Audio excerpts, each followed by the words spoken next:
on this computer. Okay, so we're recording. All right, so now I think we're ready to start. Yay! Hi.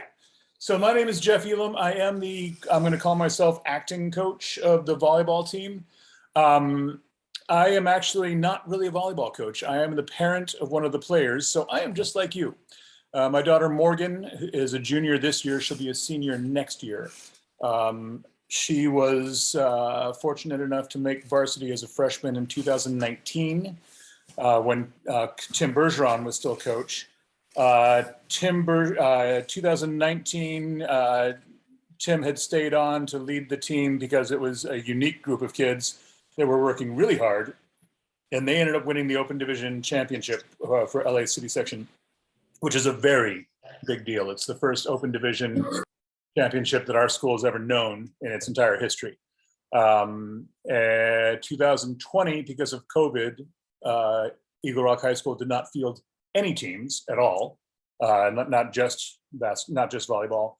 The boys' season was truncated after one game in 2019. They had no season in 2020, so that's sad. And then this year, they've had a bit of a rocky season because of a COVID outbreak on JV, but they're back in line now. They're doing very well, and in fact are ranked in the top 100 in the country, which is amazing. And if you watch them play, you'll see why. So Tim suddenly left at the end of the school year last year, 2020, with cause. He was having difficulty with admin, and the job pays next to nothing. And he really had to go get a career. And yeah, he was in a unique position because he worked on campus as the guy who is present for campus, on campus as the school's representative for when outside groups come in to use facilities, which put him on campus a lot with not a lot to do. So he was able to put a lot of time into the volleyball program.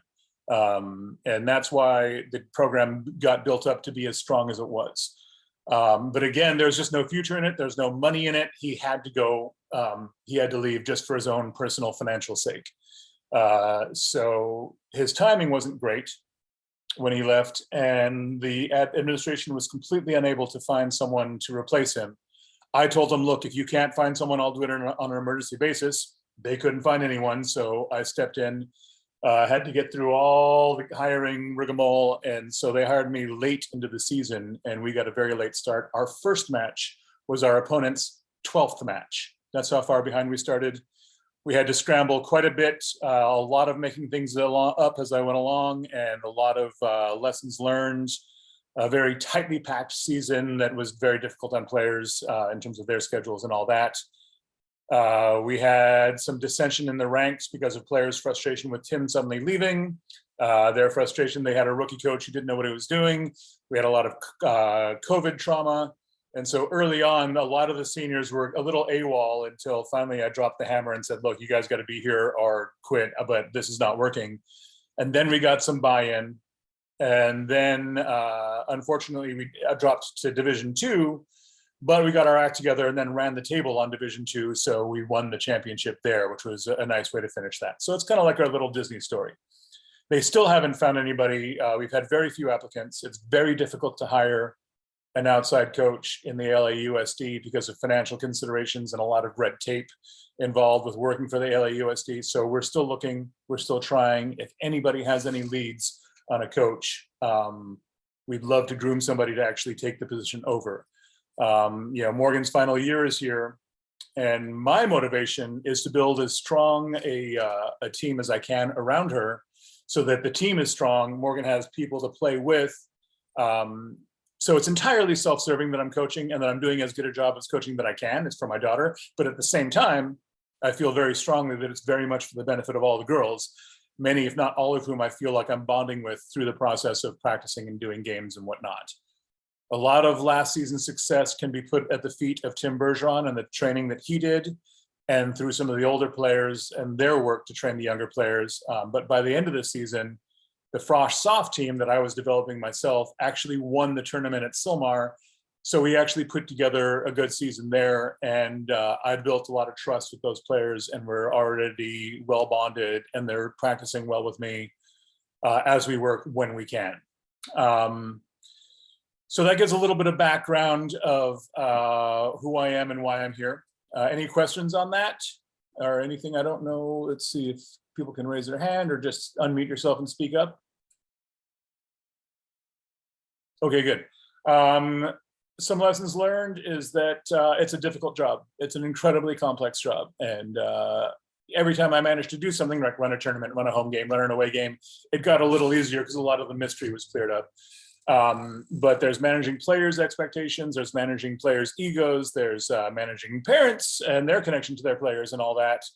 I learned that I need to hold a much tighter roster in that it's simply unfair to the more advanced players to have practice slowed down by an inexperienced player who can't put the ball into play, who can't get the ball over the net, that kind of a thing. Well, last year I only cut people who were really challenged on the court and even kept some by their insistence. This year, I'm going to have to hold much tighter in terms of who I put onto rosters. And we'll talk about what sort of expectations I have at different roster levels in a moment. Willow, I see you have your hand up. Unmute yourself and go ahead and ask your question. Can you hear me? Yes, I can. Okay, so I have already filled out like the forms last semester. The sport, like all the doctor's forms and stuff. Do I need to redo those? No, you should be good to go. Okay. If you have that in, yeah, it's just the people who have not. I can't allow people to participate after school at all until they have a doctor's form filled out. So note that it must be the LAUSD form, which I've got a cat here that's dying for attention. That's what all this extra movement is. It's got to be that form. It can't be the form that the doctor's office gives you. It has to be the LAUSD form, or admin is simply going to send you back with the right one. So make sure you're using the correct form. Does anybody have questions on that form and when that needs to be in and all that good stuff? Willow, I see your, Olivia, go ahead. You'll need to unmute yourself before I can hear you. Can you hear me? Yes, I can. I was wondering, where can we find like the form? Sure. I believe it's attached to an email that I put out to everybody who's gotten onto that Google form that I sent out on Schoology, or that Mr. Martinez sent out on my behalf. So you can find it there for one. For another place to find it is on the Eagle Rock High School webpage. If you go along the banner at the top, in fact, since I'm sharing my screen, let me just see if I can't find that right now and I can show you. Don't do that. Okay, so if we go to the Eagle Rock thing, go here to athletics at the top, come down to eligibility paperwork and forms, click on that. And here's the, you'll see here athletic, clearance and all that. Here's all the things you need to do, generally speaking. Now, this is for last year. It's not updated to the current year yet. So a lot of this, there's no point in going to it just yet. But going to this athletic clearance, you'll just basically go through a bunch of forms to fill out and signatures to make and all that. And that automatically does the right thing to send your information in. The physical form is down here a little bit further. Where is it? Physical evaluation form, this number 2 here, physical form right here. If you click on that, then you'll see the proper form here. You see it's got the little, you can recognize it by the orange little stripes here. I keep pointing at my screen as if you can see it. This is the 2-page form that you must print out and take with you. Again, if you don't take this with you, your admin's going to turn you away and make you do it again. So save yourself the tears and make sure you do that. In addition to this form, where we go, you'll have to get the doctor's office to stamp it. Let's see if I can get that. Yeah. So doctor stamp, it's got to be the original one with the doctor's signature. They have to fill out both sides. Proof of insurance is also a good thing to have. All you need to do is photocopy your health insurance card. One is fine because I can copy it, but if you can bring 2, that's great. If you need to take medication during school hours, there's one of these forms to fill out. Use the one you click on here. If you have asthma, we need to worry about that. So click that out. And then there's various other things that do not apply to us because nobody that I'm aware of is a transfer.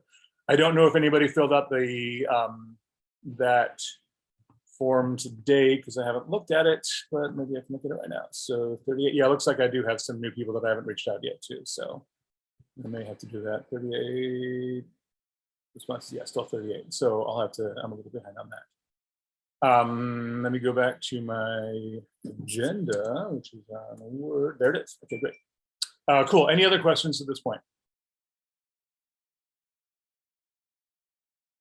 Okay, great. You can always just click on the raise your hand and it does the right thing and pops up, so I know you're there. Okay, good. So where are we? Oh, so parental support is something that I'm definitely looking for. Last year, I put out the word. I was so swamped with this job that I had a difficult time asking for help. If you have any way that you can help, I'll talk about ways to volunteer later on. But you know, when my daughter was in middle school, I was a big time volunteer in general. I wanted to volunteer again at the high school level, but not in the same way because it was just more than I could handle and it was outside the scope of my knowledge. But because I support Morgan's club team, I know a little bit about volleyball, and so I decided to dedicate my volunteer time to the volleyball program, which is how I then sort of became the logical choice to be the one to take over the program when no one else would step up. That said, it's a lot of work. It's practically all volunteer. I only get paid during the season. So right now, everything I do is on a volunteer basis, and I would love help with that. We'll go into how to do that before. So overview of the program, I'll try to make this quick. I hope I'm not speaking too fast for everybody, but I realize we all have limited time, so I'm trying to get through all this as quickly as I can. If you have questions at some point, raise your hand again on using the system, and I'll get to it. It was a strange season last year because of the effects of COVID, where a lot of people missed a year. And typically what happens in your junior year in particular is a lot of players start realizing that they're not getting much playing time and maybe it's not for them and maybe they should spend their time doing something else. So that meant that last year we had some 17 seniors, which is an absurdly large number. Usually attrition would have brought that number down to closer to 6 to 10, and people who were getting a lot of playing time. Well, I'm already seeing this year that people are dropping out who weren't getting playing time, and it's kind of makes my job easier because I don't have to cut people. People are sort of selecting themselves out, and we're getting a better, more manageable number in practices and whatnot. Number of players, that is. Because of my late hire, we had a truncated season, which I had to jam pack full of games, which in turn made things very difficult for my students and athletes, and some players, including my daughter, academics suffered. So this year I'm very much avoiding that and getting the scheduling done early so we can spread it out and I'm trying to max at 2 games a week, whereas last year we frequently had 3, even 4 games a week. So hopefully it won't be as big an impact. In fact, it can't possibly be as big an impact on our academics. And so that'll be an improvement. Tim Bergeron is a bit of a legend. He was here for some 15 years, was a player here before, and really knew the game well. And we miss him dearly, led the program very well to some, I think, 3 or 4 championships, a couple of Division IIIs, that Open Division Championship. We had the Division II championship, but with that was really riding off the momentum that we learned from him. He's just on a very tight program, which I'm trying to hold on to as much as I can. He had a ton of time because of the nature of his work on campus and being on campus and having the keys to everything. So he could meet with players to work one-on-one at 7 o'clock in the morning. I don't really have the ability to do that because I don't have the key to get in. And I also don't have as much time as he did. I'm an actor. So when I'm not working, which is for actors, of course, a lot, then I have time, which is why I'm able to do this at all. But when I do get work, I kind of need a backup. Michelle Hancock has been very helpful, but she is currently doing what I'm doing on the boys' side and is absolutely swamped right now with dealing with the COVID outbreak and doing makeup games and trying to get into the playoffs with managing injuries and all kinds of stuff. So she's running a very full, her hands are very full. Where am I? Here I am. We are governed by the CIF LA City section, which means there are all kinds of rules I have to follow, like I can't be in touch with the middle schoolers, even though they're already here. There are budgetary restrictions. I cannot take any extra money from anybody for any reason. We have only limited ways to hire in extra help, which we're going to take advantage of, which includes having clinics, which we have arrangements for a couple of those. We'll talk about those later. And there's just various regulations about when we can do what, but just be aware that I'm under some limitations there. Olivia, go ahead. Let's see, are you muted? You were muted, so you need to unmute yourself. Yeah. There you I are. was wondering how much uniforms cost. Uniforms, happily, are pretty much provided by the district. So we don't have to worry about that. I can lend you to them. You know, you have to give them back, obviously. And so depending on which level you make is which uniform set we give you a part of. So there is hopefully no cost for uniforms. We do ask that you purchase Eagle Rock Volleyball t-shirts to practice in. So we have a little bit of a uniform thing going on there during practices. Right now for Spring League, I've given out the most elementary practices, so we all have numbers. One of the ways that I'm going to try to get extra help, as it were, is the entire school is now part of the Huddle, HUDL program, and they have a service where they can keep stats for us, which was a huge time sink for me last year. And so by getting that done, it's kind of like hiring somebody else in a legal way. So we'll be doing that. We'll talk about that a little bit during budget, although I realized I forgot to add it to the agenda. So uniforms, we basically have a set. We just need to make sure we get them back at the end of the season. Any other questions on that? Oh, I'll take that as a no. Good. Okay. We're also governed by the LAUSD. And right now, you know, there's all kinds of bureaucratic red tape, which is a nightmare, including insurance requirements that are absurdly expensive if we want to try to do things after hours. That's what I'm trying to do so I can reopen open gym, which as a parent was my very favorite thing about this program, where Friday nights we would have the gym open and kids could come in and just play volleyball on their own terms. We'd set up 2 or 3 courts. And if you wanted to play 6-on-6, good, get a game going. If you wanted to work on your hitting with somebody, you could do that. I was there, or a coach would be there, present in a supervisor, make sure nothing goes wrong, make sure everybody's actually in the gym, kind of a way, but the kids themselves would run the time. And it was just so much better than kids, you know, being home playing video games or, you know, doing something else. It just was so healthy and wholesome and good for the kids and good for their morale. So I'm really hoping to find a way to start that. But it turns out insurance for that is $1,000. And that's just for 7 nights for the rest of the year. So I'm trying to figure out how to make that a little more palatable. We'll probably start it up for next year and combine with the boys, and we'll just have to figure that out. So I'm still working on that. Eagle Rock High School has various concerns, like admin doesn't want me working anybody too hard, which I agree with. And also we have very limited resources, especially with gym time, because we've got several different programs, basketball, wrestling, cheer, etc., all vying for gym time. And so most recently, once our season was done, we suddenly shuffled to the bottom of the priority list and simply couldn't get in the gym. Cheer's season finally ended at the beginning of this month. And so now we're getting a gym during 8th period. And once I've had tryouts, I may start doing practices after school. The girls who are in the program are itching to play. And, you know, a big part of why this program has been so successful is the year-round practice plan. I'll talk about that a little bit later on in schedule.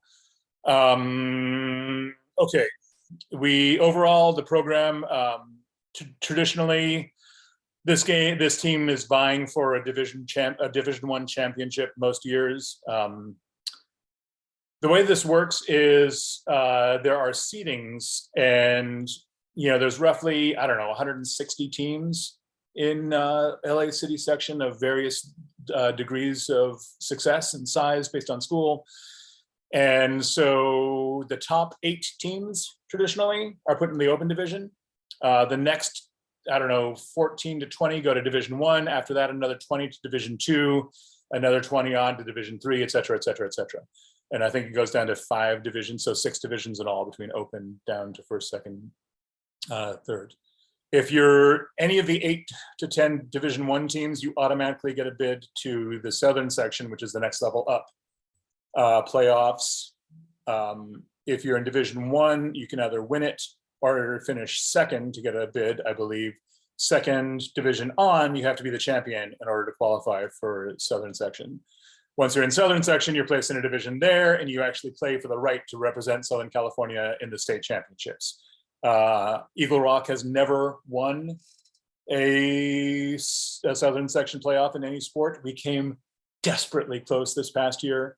We went to 5 sets and eventually fell 15-13, which is as close as it gets.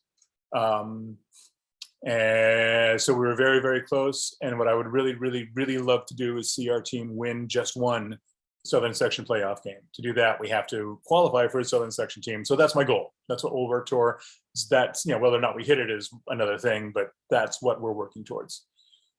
Just to give you a lay of land of our opponents, we're part of the Northern League, a team of 6 leagues, which includes us, Marshall, Lincoln, Wilson, Franklin, and Sotomayor. Traditionally, it is not a strong league as far as volleyball goes. Marshall tends to be pretty good. Franklin had a decent team last year. The other 3 are kind of pushovers, frankly. Don't tell them I said that, but they just haven't had the kind of program success that we have. We had a long winning streak going with over 100 games within the league, and a several-year-long championship streak. We lost to Marshall, in which had a specific cause for it that we'll talk about in a minute. So that streak ended. However, we beat them the ensuing match, and so we tied for the league championship. So that streak is still alive. The non-league games, we're looking for games against Open and Division I so that we can qualify for Division I and try to win that. If we get into Open, that's great too. I don't know if we have the depth to get there, but we're going to strive for it. This becomes important to know in terms of how I play our players so that I'm not working our good players too hard, and I'm giving our second-tier players chances to get game experience and improve. I'll talk about that in a minute. Playoffs, I talked about. Southern Sections, I touched on that. Any questions to that at this point? Okay, great. Thank you all for sticking with me on this. I know this is a lot of information, but again, I'm trying to get this all in so we can get out of here in an hour and back to our lives. I see there's a chat here. Let me see if there's something. It's wondering, when do we submit the forms? Oh, when you submit forms. So in terms of getting those forms in, I have to have that physical before I can let you try out, because that's an after school thing. During school, during 8th period, that's the PE class. And so you're automatically covered as if you were a student in PE. If you're going to participate after school, now you need athletic clearance, and now we need a doctor's approval to actually let you play. As I mentioned in some of the emails I've sent out, and I think in the Schoology post, there are urgent care clinics nearby that will do a same-day walk-in athletic clearance test. I think it's $49 is the best price I could find. Other places do it for $60. I think there may be places that do it cheaper that are farther away. You can bring the form to me on the day is fine. We will be, I believe, in the North Gym. I could be wrong.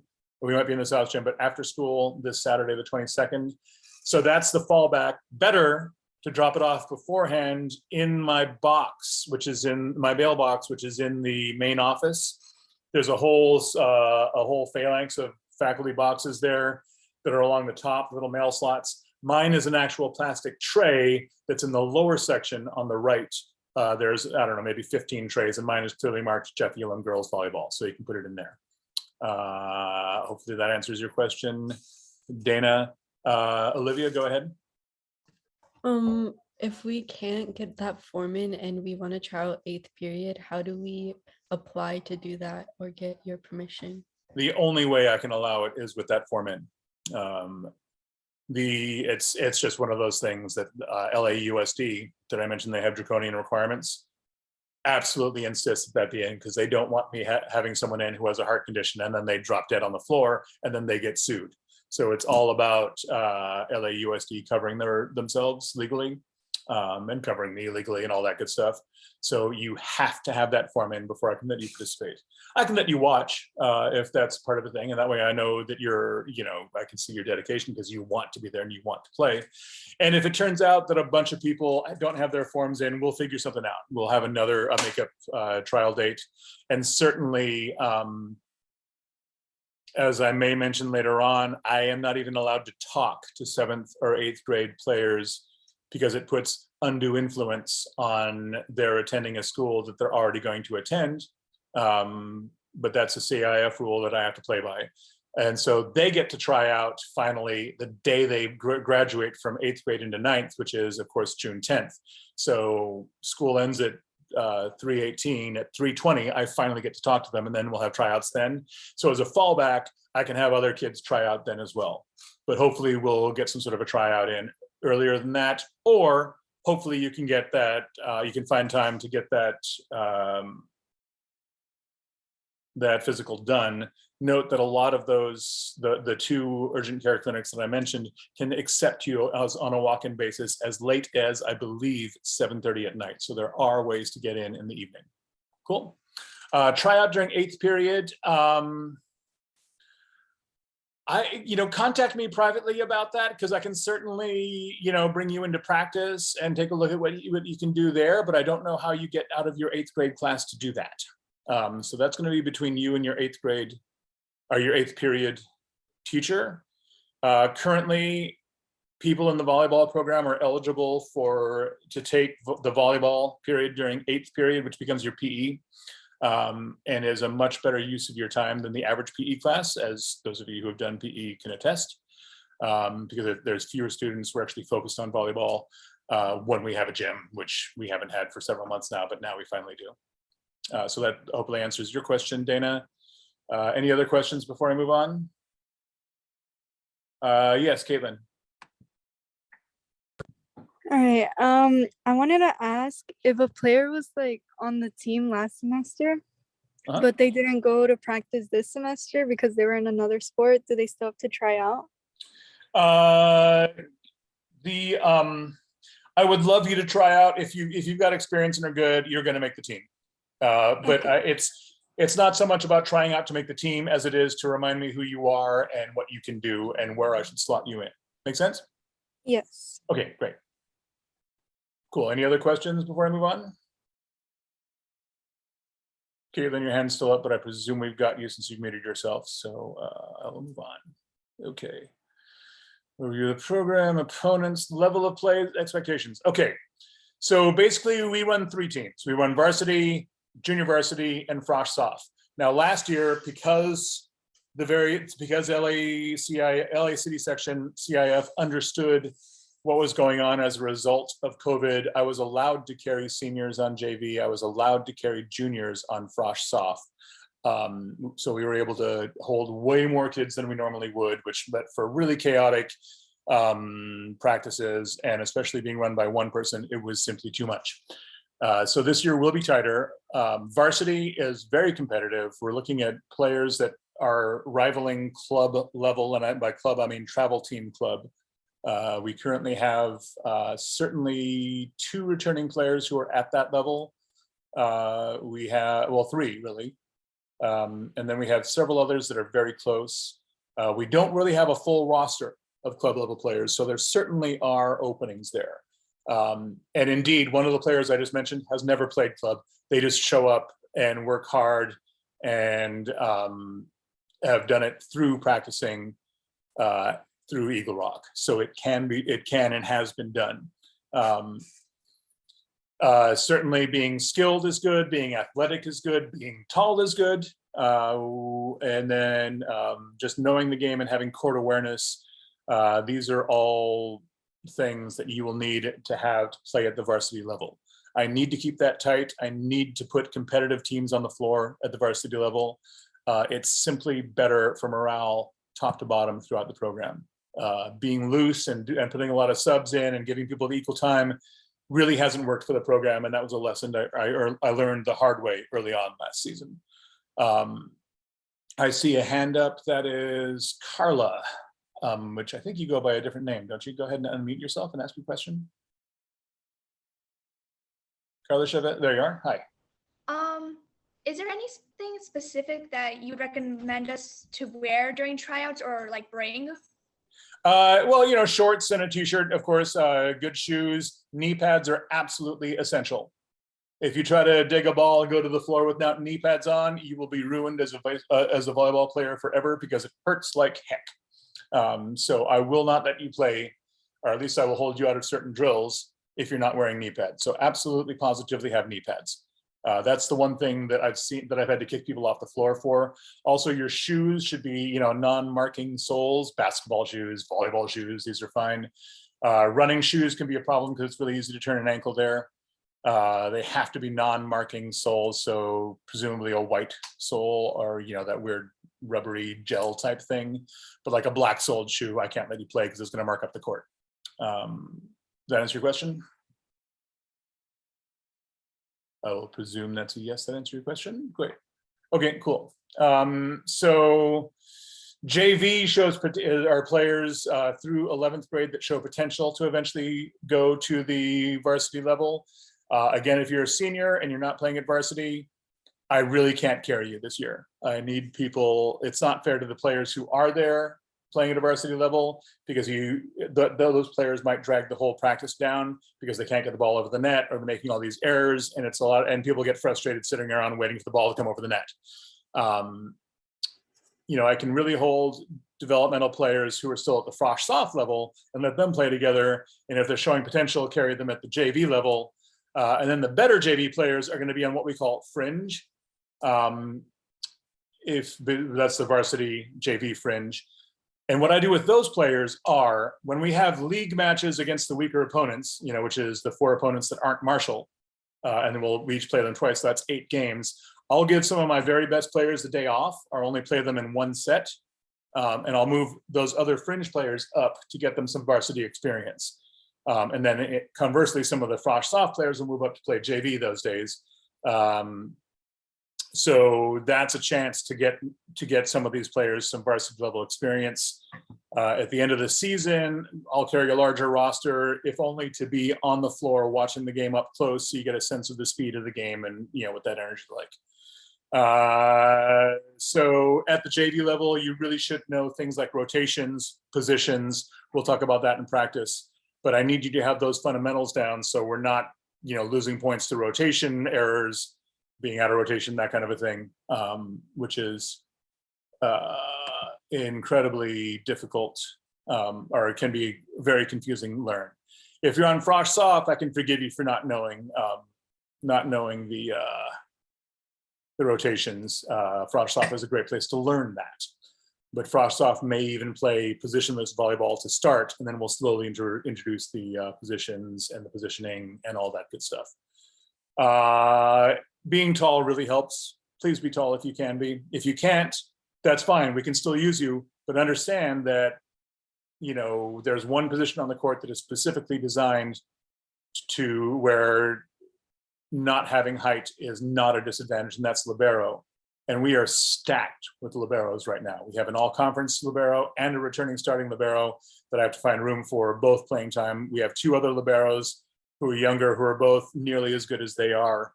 So in order to play libero, you have to be very skilled. And I have some short players who are showing potential, who have already kind of dropped out because they simply can't get on the court because it's so competitive there. Being good at serve receive is a great way to get my attention and get yourself on the court at some level or other. Being great at serving really helps, especially at younger levels. And those are both things you can work on regardless of your height. If you're tall, or if you have the athleticism to play above the net, I have a 5'4" player who's a soccer player primarily, but she plays great defense because she has the hops to block. And so I'm going to be able to find time for her. So it is doable, but it really helps to be tall, and it really helps to be athletic. Last year I had a very skilled player, but she wasn't quite what I would call tall, and she wasn't quite athletic enough. And I just couldn't put her in because she didn't make a difference on defense. And, it affects how we do things. I'll add this one note that's not on my agenda. The single thing that cost us the most games last year was absenteeism. Players would occasionally get pulled by parents because their academics were slipping, which I fully understand and respect, and frankly agree with, because I'm a parent too. But if you're not in practice and we need to work, say, a 6-2 instead of a 5-1, so that we have that available as an option, but then I don't have the personnel to do that, and then we come to the game, we haven't practiced it, I can't do it in the game because I can't trust it. So missing practice costs us games. Missing games cost us games. We lost to Marshall because one of our very best players somehow ended up having a doctor's appointment that day. And even though I literally extended the JV game as long as I could by literally throwing the second set, so we go to 3 sets, she was still 2 or 3 sets late. We fell behind and couldn't quite get caught up. So make sure you are making the games, make sure that you are staying on top of your academics, so you're not getting pulled by your parents, which again, I agree with, because academics come first at the school, and I absolutely am a proponent of that. That said, make sure you're out in front of your academics, and make sure that you are choosing to show up, that you're prioritizing volleyball, so you're there at the weekend tournaments, you're there for practice, you're not heading off to do some other thing instead. Dana, is experience required? If you show me potential athletically, if you show me an ability to think quickly and learn quickly, if you have height, those are all ways to overcome lack of experience. I expect that we'll be carrying freshmen and sophomores who don't have experience. That's what Frosh-Off is for. That's the developmental squad. If you don't have experience and you're already a junior or a senior next year, it's going to be hard. And we'll see how you look on the court, and we'll see how many numbers we have. Sadly, because of our limited resources time-wise, it's hard for me to run a teaching program. But that said, you're welcome to join us at least over the summer, and let's see if we can develop you during that practice time. When we start actual practices in the fall and I have to commit to an 8th grade roster, I need to be able to contribute to the team, at least in practice, in order to be able to keep you on the roster. Make sense? So any other further questions along those arenas? Raise a hand or chat something. Okay, great. I don't want to discourage anybody. I want you to come out and try. So if you don't make the team, you can still join summer practice. If I think you have some potential, we can talk about that on an individual basis. We'll see what there is to work on. We'll see what kind of progress you can make. And if it turns out that you really, really want to be involved, but you're just not able to get the ball over the net or something like that, I can keep you as a manager, and you can help me run the team. And I can let you practice where appropriate, as long as the skill level isn't pulling the drill down. So there are ways, if you're really, really insistent, to get involved. Managers are deeply important. I need the help. I can't run the game on my own. We need people to keep score. We need people to be line judges. We need people to help me schlep equipment. We need people to videotape, et cetera, et cetera, et cetera. And that way you can still be part of something. You can still help out. You can still contribute, and we can still work on your game and try to help you develop. And certainly over summer practice, that's a time to really help develop skills. Certainly being part of those, the clinics that I'll talk about later on are ways to do it as well. Okay, does that make sense, Dana? I hope I'm saying your name right. Okay, great. Okay, fundraising. It turns out we need money. We'll talk about what the money goes to in a moment. Every year we've been doing a snap raise, which has been very successful. It's super easy. Yeah, we lose a bunch of the money to snap raise themselves, but just the way that model works, it's a very easy way to reach out to distant relatives and friends and family friends, and we get a nice little war chest in a very easy way. And so that's our primary fundraiser of the year. That's really the only fundraiser we did last year, and it gave us the budget to basically do what we needed to do, as long as I was careful. This year, we're adding that one clinic that I'll talk about later, which is slightly intended as a fundraiser. If you can, a direct donation instead of joining to the snap raise, like if you're a parent a little closer, that helps because we keep 100% of it. So if you write us a check for 200 or whatever amount, 50, 20, whatever you can manage, $5,000, up to you. It's very helpful to just get a check directly made out to us, because then we don't have to give 20% or 30%, whatever it is, snap raise. But again, snap raise does such a wide net that it's totally worth that 20 or 30% in terms of how much we raise. We may be looking at other fundraisers as well, such as selling chocolate, those traditional things. Apparently the Krispy Kreme thing, we'll figure that out. In terms of where the money goes, the main place that money goes is tournament entry fees. and off-season league fees. 2-day tournaments cost about $500 each, and we traditionally try to put varsity into 3 of those, so that's $1,500 right there.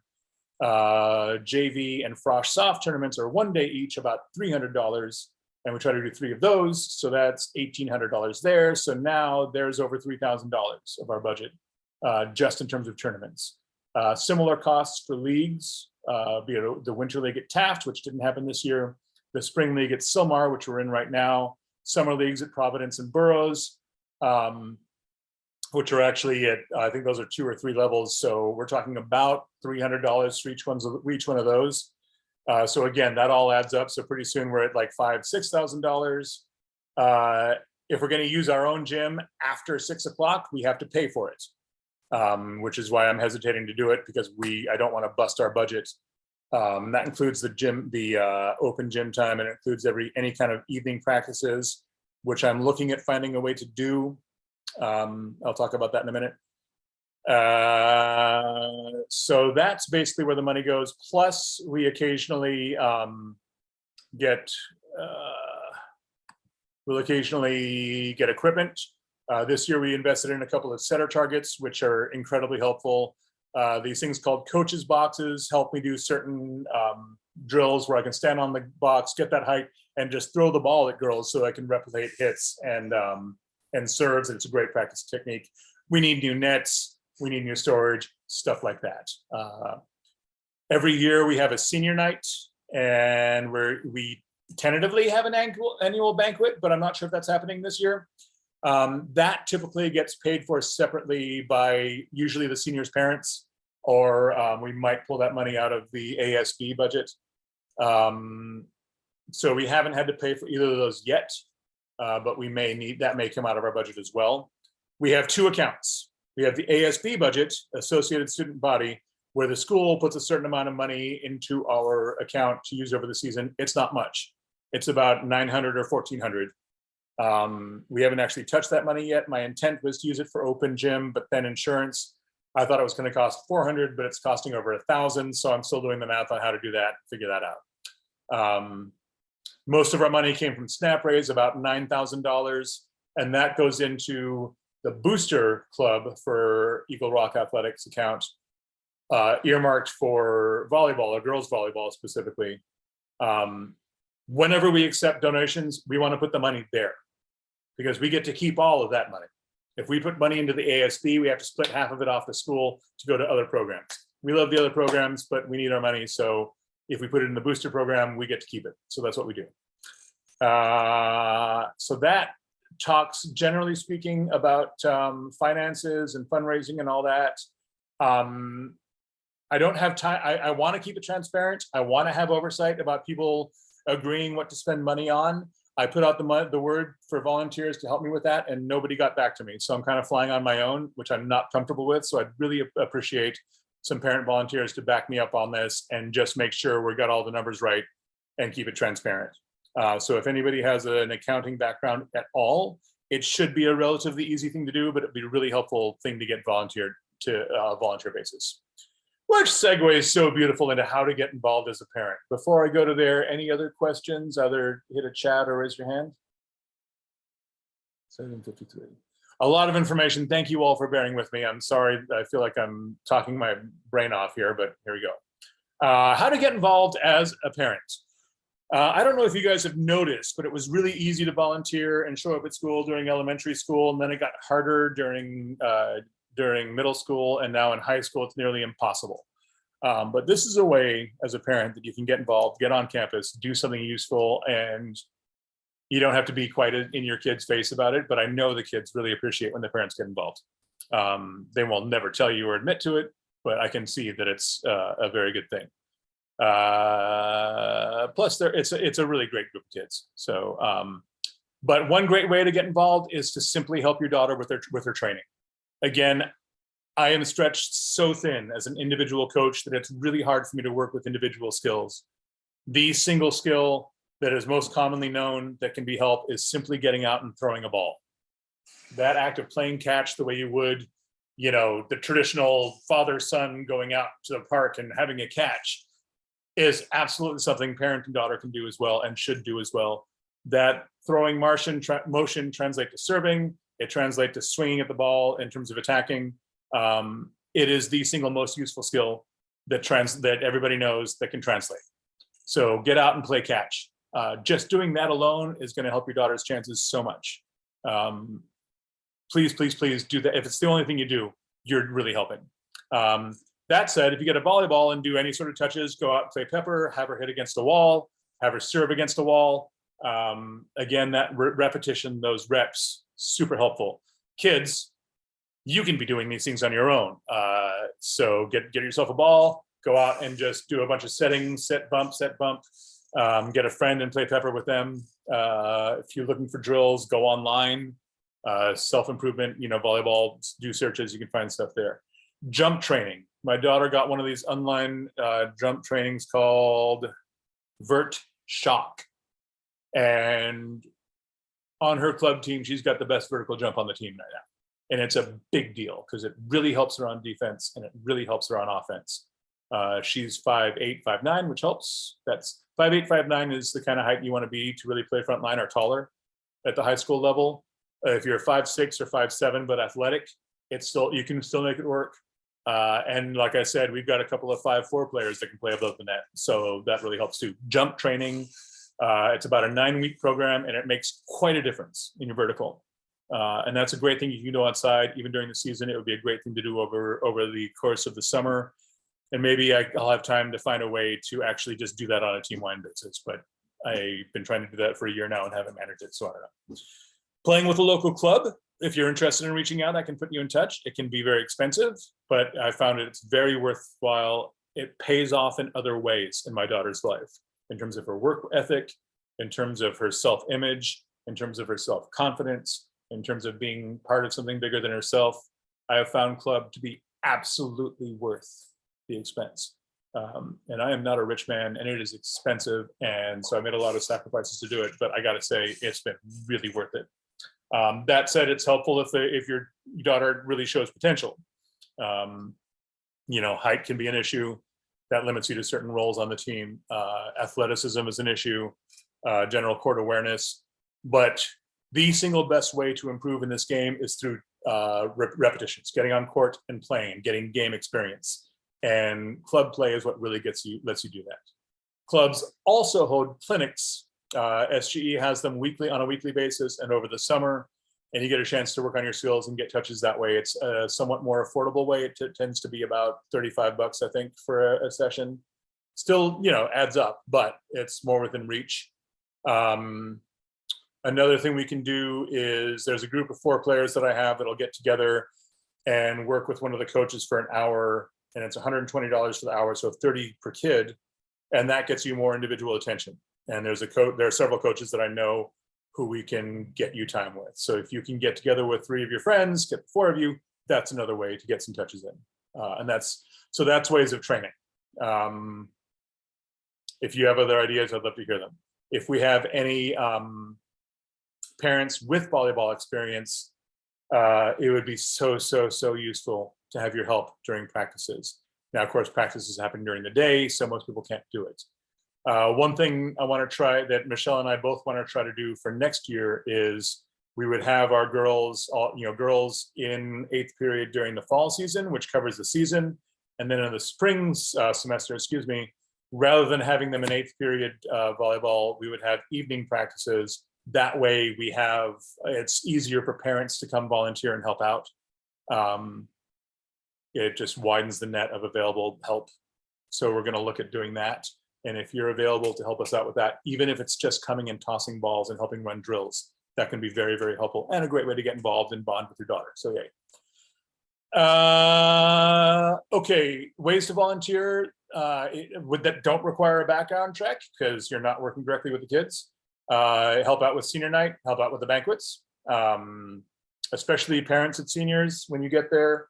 It's a way of keeping it alive. Senior night's a great night. We had such a great senior night this year, and it really helped save the season because that got the kids excited about the whole thing again. Senior night's a huge thing. I didn't have a moment to deal with it, and thankfully we had some great experienced parents who really came in and picked it up and I still haven't found a way to thank them enough. That kind of thing is so helpful. So please reach out to me if you're willing and helpful, or willing and able to help out with those kind of things. I mean, we need drivers. We don't often get buses for our games. We are, just for in season, we expect to have 10 league games, 5 home, 5 away. We get buses for those 5 league games, and then we'll have another 8 to 10 non-league games, half of which about will be away, but we only get buses for 3 of those.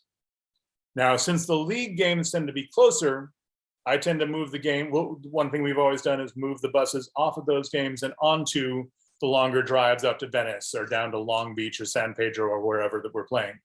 And then the shorter drives we'll carpool because that's easier for the parents. Unfortunately, because of COVID, buses have become very restricted. So 1, I'm not sure we'll get 8 buses a year. 2, they're no longer letting us have evening buses, which means we don't get to have evening games, which means the games have to start at 2:30 or 4, which makes it much more difficult for parents to drive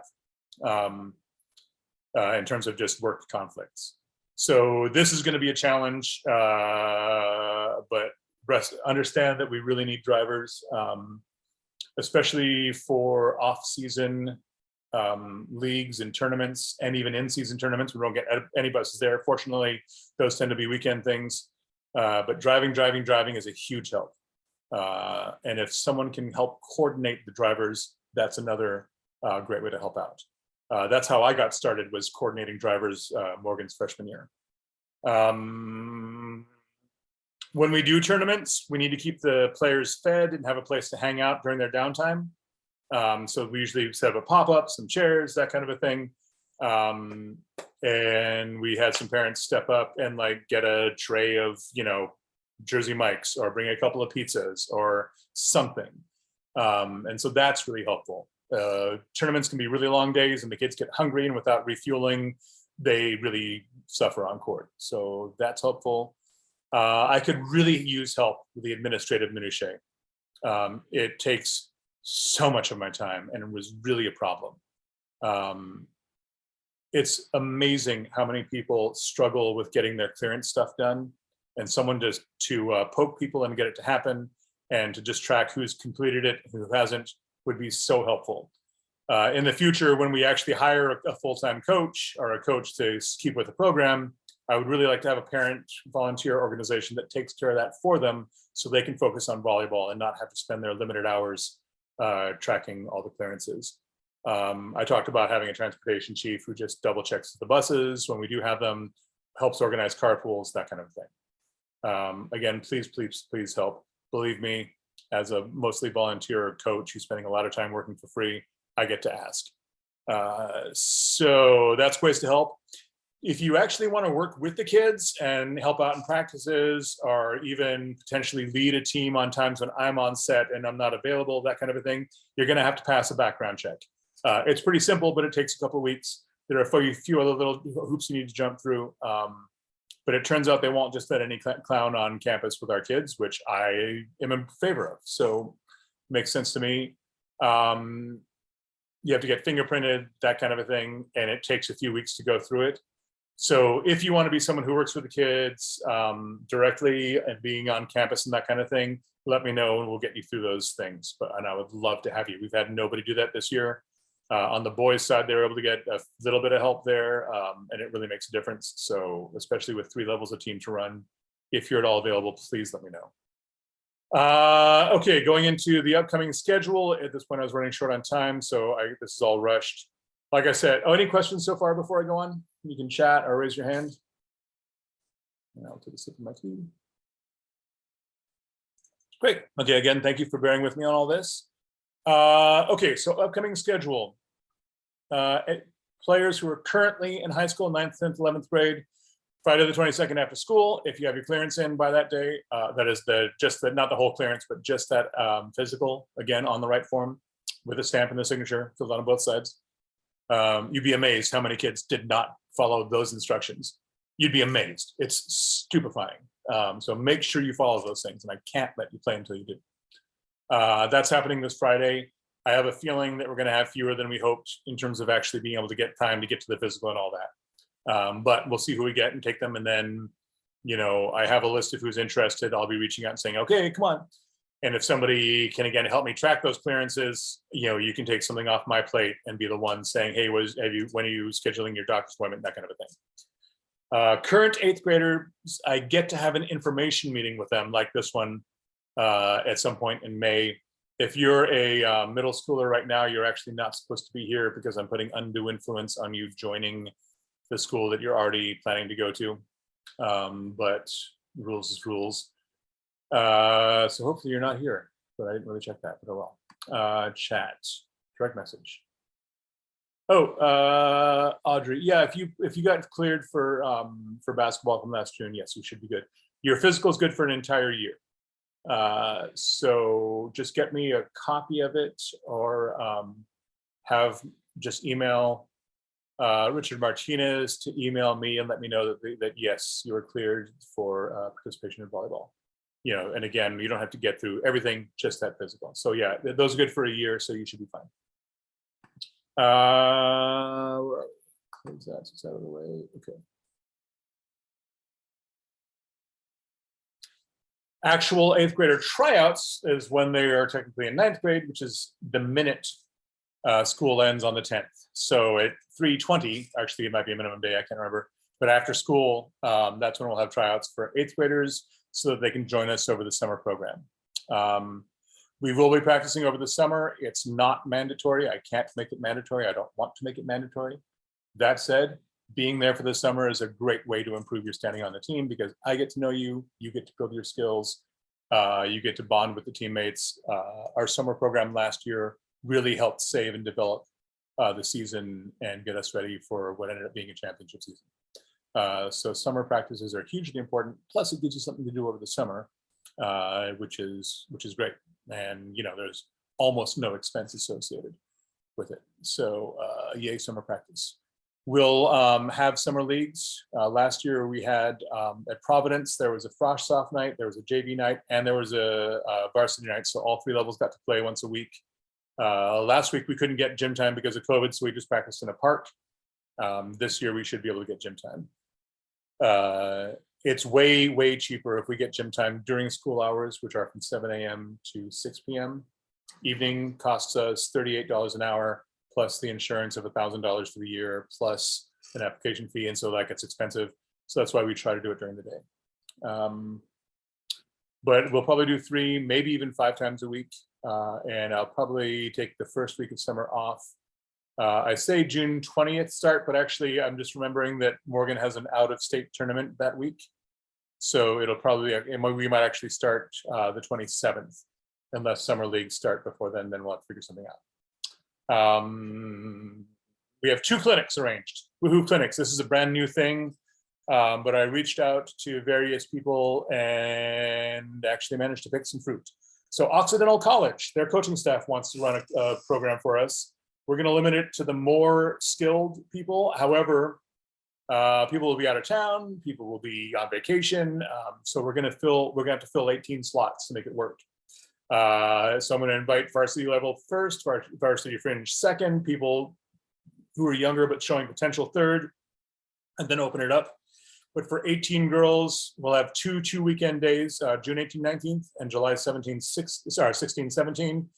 It'll be 2 hours of play, an hour for lunch, and 2 hours of play, presumably on the Occidental campus with their head coach, one of their assistant coaches, and some of their players. So just a great experience to really pick the brains of people who have been doing this and playing at a collegiate level.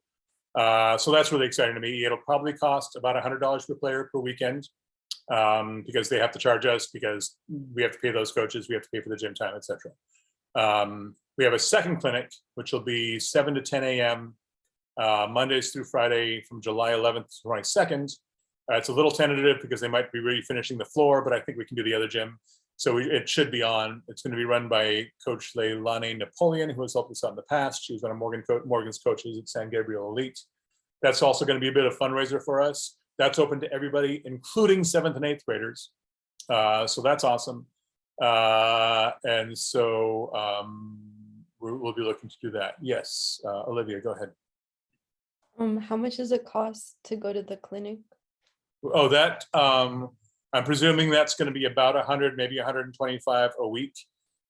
If it's a problem for people, contact me directly and let's see what we can do. Maybe some people can play a little extra to help out, or, we can look at doing scholarships from team funds or something. So I don't want to turn people away for lack of funds. But, we got to figure out a way to cover this. And in terms of value, if you compare it to what it costs to go to a club clinic, it's actually very reasonable. So we will figure it out, but we have to figure out ways to make that work. Fair? Okay, great. Yeah. Okay. Again, I don't want to turn anybody away from lack of funds, so just reach out to me directly if it's a problem. We officially start practices and we are in season as of August 1st. Once we are in season, we get much more restricted in terms of being able to do outside clinics with club play and all that. Basically, during season, you really should not be setting foot inside a club.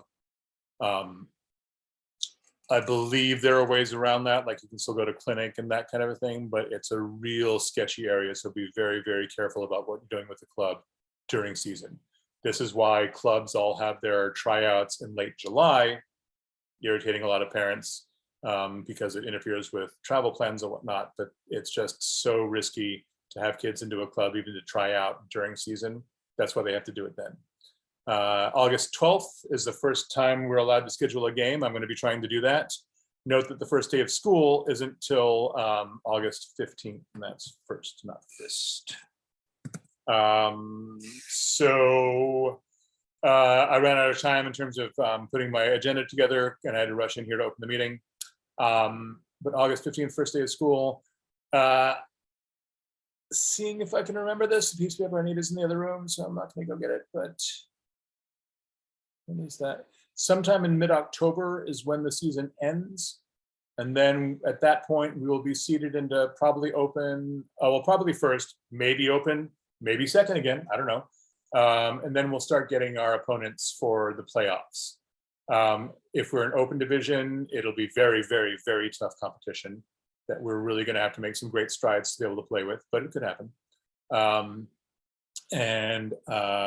We also automatically get a bid to Southern section. So we have the LA City section, which is basically LAUSD schools within Los Angeles County, or city. And then we go to Southern section, which is basically Southern California. And so there we'll typically play some powerhouse teams that are truly dominant. And man, we went toe to toe with a really, really rich private school down in Orange County that had a bunch of club players. And man, we almost took them. That was so great.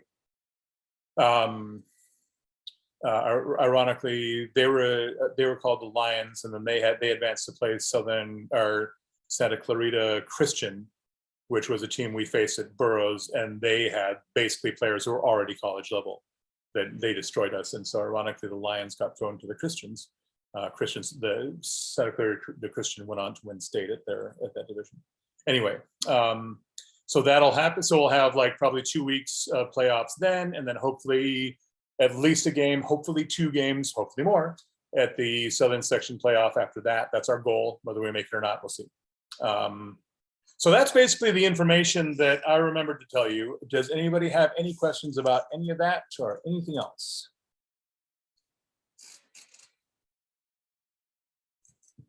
I will take that as a no. Again, thank you so much for bearing with me through all that. I have recorded this, so if you have friends who need to watch this, I will figure out how to get that posted somewhere and people can watch this. If you would like a copy of what I put out as the agenda, just let me know and I'll email it to you, or I may just email it to you anyway, as sort of a crib sheet for what we all talked about there. If you can at all volunteer, please, please, please do. I really desperately need the help. And admin is still looking for a coach. Ideally, they would like to have someone on staff, or on faculty rather, who then adds coaching, but they haven't had any takers on that yet.